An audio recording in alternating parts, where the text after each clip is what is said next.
the Carriker Chronicles, the People Show. Checking the pulse of Husker Nation. Ladies and gentlemen, this is my gut reaction to the February National Signing Day. Does anybody care about this day anymore? Does it? I literally had people, when I put out on social media that I was going to do a gut reaction to National Signing Day today, I had people be like, oh yeah, I forgot about that. But here's the deal. There was a decommitment. There was commitments. There was exciting things that happened today. All right, and that's what I'm going to talk about right here, right now. Yeah, the hat's on backwards, which means it's a gut reaction. I'm in studio, but it's still a gut reaction. It's just weird to be in here for a gut reaction. But ladies and gentlemen, I got a text from a buddy of mine today. And here's what it said. And it's all it said. I'm going to quote. Pressure is a privilege. It means things are expected of you. End quote. And that's the message I want to send to everybody who's joining the Husker Brotherhood today. Yeah, pressure is a privilege. It's because we have high expectations. We believe in you. And I want to welcome each and every one of you to the Husker Brotherhood. Now it's time to bust your butt and light this candle. And if you find folks at home agree with me, smash that like button. So the first thing I want to talk about, okay, we got a commitment. Also, I'm going to talk about my dark horses, the diamonds in the rough. And I have a personal connection to these guys. Not personally these guys, but the concept of a dark horse or diamond in the rough in general, particularly that dark horse phrase. All right, but I'll get to that in a minute. All right, the Huskers got a commitment today from exciting edge rusher out of Arizona. All right, Keona Wilhite, 6'5", 240 pounds. Now, this was a guy that was originally committed to Washington. Kalen DeBoer, the team that just played in the national championship. Nick Saban retires. Kalen DeBoer goes to Alabama. Then Wilhite decommits. It's kind of the journey. Thank you, Nick Saban, for how we got him, I guess. Anyways, I digress. But he decommits, and then he looks like he's going to UCLA. Then Chip Kelly, there's rumors that he may not be there. So it kind of came down to UCLA, Michigan State, Nebraska.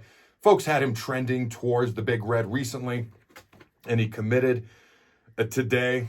Now, I obviously like to get after quarterbacks, and I've talked about it before. The more you can get after a quarterback without having to blitz, I love blitzing. I'm an aggressive guy. But the less you have to do it, the less risk there is in the back end. The more versatile players that you have in a 3-3-5 defense, the more versatile type things you can do, the more you can blitz, the more you can disguise coverage if you can get after the quarterback without having to blitz a ton. That's why a guy like this is exciting, okay? And so my connection, I want to talk now about the dark horses that I believe that are in this class, because I've talked about diamonds in the rough, but I've never given specific names until today. And here's why dark horses stick out to me. I was a true freshman in the weight room. And you got to keep in mind, I wasn't uber highly recruited. Okay, at one point, Nebraska, the D-line coach that was there told me I flat out wasn't good enough to play at Nebraska. I got an offer last minute. Maybe I'll share the full story another day, and I won't bore you today. Today's not about me. It's about the kids that are now joining the Husker football program. But I'm in the weight room as a true freshman. I'm redshirting. Boyd Epley, it was the last year he was the full-time actual strength coach.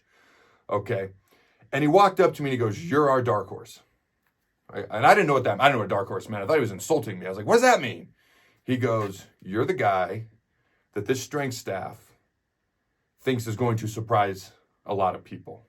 He goes, "Not a lot of people talking about you, but we think you're going to surprise people." So ever since that day, dark horses, diamonds in the rough, whatever you want to call these guys that I'm about to talk about, I've always had a connection to the term dark horse specifically. I'm dubbing these guys diamonds in the rough because I like that term for them.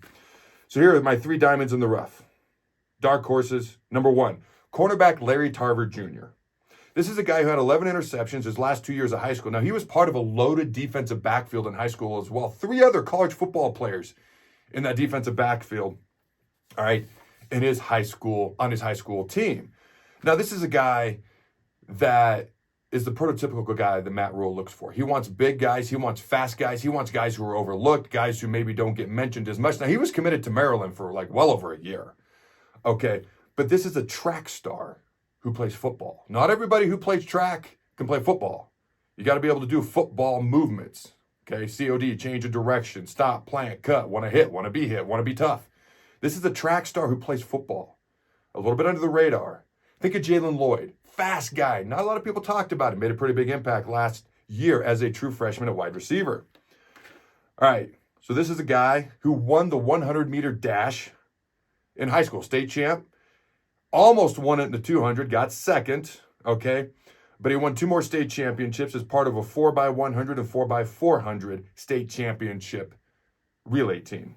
All right, now he's a little undersized, 165 pounds, okay? Hit that weight room, make it your best friend, my friend. All right, real quick, ladies and gentlemen, this show is brought to you by DPS Concrete Construction. If you are someone who does work in this line of work, this is the company for you, DPS Concrete Construction. If you're someone who wants to have good work done, you want to hire somebody who does a quality job, it's DPS Concrete Construction. Check them out at dpsconstruction.net, ran by Jason Armstrong. Actually just chatted with him today, does a great job. All right, ladies and gentlemen, my second diamond in the rough, Willis McGahee, the 15th. I think it's the 4th. Now, this is a guy from Miami, Florida. All right, edge rusher. I'm going to shock you with that one, but whether I like to get after quarterbacks or not, this guy would be on my list. 6'1", 225 pounds. Okay, and this is a guy who doesn't have to put on a ton of weight, but just a smidge to be a little bit bigger backer type guy. Okay, why was he not talked about more? This is based on the film I've watched. Now, first of all, he's got the name that should just attract people, but beyond that, I just watched his film. Here's what I wrote. Now, he chose Nebraska over Auburn, Michigan, Tennessee, and a plethora of other schools. But here's what I wrote. Based off his film, he could easily be a D1 running back. But he's almost too aggressive. When I watch him on defense, he looks like a more aggressive running back playing defense. Keep your eye on him. All right, my third diamond in the rough, wide receiver Quinn Clark. 6'5", 190 pounds out of Bozeman, Montana. I purely think he's overlooked because he's from Montana. My mom grew up in Lewistown, Montana. My grandpa built a log cabin about 6 miles outside of town in the middle of beautiful nowhere. And that's where my mom was born and raised. My grandpa lived there for 60 years, literally passed away in the living room of the log house that he built, okay? My point is, I love Montana. It's beautiful. Not known for sports. And I think that's the very reason why he might be just a smidge overlooked. I know Montana very well. Spent a lot of time there. Vershawn Jackson actually is the guy that connected the coaching staff to Quinn. Vershawn could see it. I can see his potential. He's got things he's got to work on. He's a big target. In a year or two after Jamal Banks and Isaiah Nair are gone, think about the potential of his 6'4", 6'5" Malachi Coleman with his speed. Think about the speedy Jalen Lloyd, who I've already mentioned. Think about a Quinn Clark who's had a couple of years to develop, grow, improve, get better. Okay. This guy was kind of overlooked a little bit. Had it not been for Vershawn Jackson, he may not be on the team. Shout out to VJack. All right, kind of a guy that's barely even found out of Montana. By the way, Bozeman's beautiful. You ever get a chance to go, don't go in the winter, but go in the summer. It's beautiful. Now, he's got to work on his COD. COD, change of direction. He's a tall, lengthy guy, 6'5", 190. Just got to get in and out of his cuts a little bit quicker. Okay, if he can do that, hit that weight room just a little bit, if not a lot of bit, keep your eyes on him in a couple, 3 years. All right, ladies and gentlemen, here's my question for you fine folks at home. I got 3 of them. As always, hit me in the comments below. Facebook, Twitter, and the tube of you, YouTube. All right, number 1. Of these 3 guys that I mentioned, which dark horse and or diamond in the rough do you think has the best opportunity to surprise people and become an impact player here at the University of Nebraska? Number 2, did I miss somebody? I mean, we got like 30-plus guys in this class. It's an enormous class. There has to be somebody I missed just by the sheer numbers. All right, number 3. What's the biggest key to these guys developing and truly making an impact on the field?